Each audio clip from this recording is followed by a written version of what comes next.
Leaders of Arab and Muslim countries around the globe are warning tonight of disaster, while Israel's leaders are hailing President Trump's dramatic policy shift on Jerusalem. John Yang begins our coverage. It was a move long anticipated and, President Trump said, long overdue. I have determined that it is time to officially recognize Jerusalem as the capital of Israel. This is nothing more or less than a recognition of reality. It is also the right thing to do. It's something that has to be done. He cited a 1995 law that called for recognizing Jerusalem as the capital and moving the U.S. Embassy from Tel Aviv. But while Mr. Trump announced today his intent to move the embassy, like previous presidents, he signed a waiver delaying that. Israeli Prime Minister Benjamin Netanyahu quickly praised the decision. President Trump, thank you for today's historic decision to recognize Jerusalem as Israel's capital. The Jewish people and the Jewish state will be forever grateful. In Jerusalem, many Israelis celebrated the news. Trump's announcement is it's going to be very important, and I think it's a big celebration for Israel, and especially for us, for the Jerusalemites. And Palestinians condemned it. This topic assures how biased President Trump is with the state of Israel and how much he doesn't care about the Palestinians and the situation in the Middle East. On the West Bank, protesters burned American flags and photos of Mr. Trump. Palestinian President Mahmoud Abbas rejected the move. These denounced and rejected measures create deliberate constraints to all the efforts toward realizing peace and reflect the United States' withdrawal from practicing its role as a peace mediator.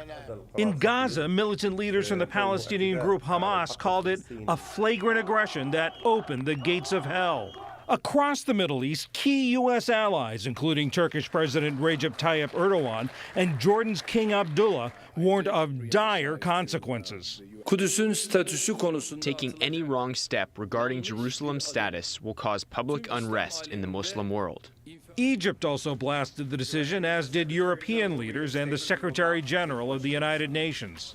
Jerusalem is a final status issue that must be resolved through direct negotiations between the two parties.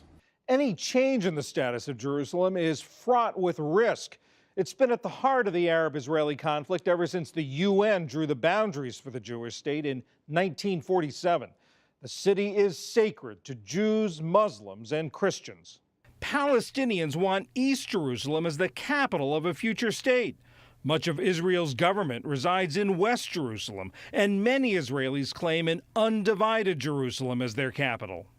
The president didn't refer to an undivided Jerusalem today, and he was at pains to avoid thorny details that have long plagued peace efforts. We are not taking a position of any final status issues, including the specific boundaries of the Israeli sovereignty in Jerusalem or the resolution of contested borders.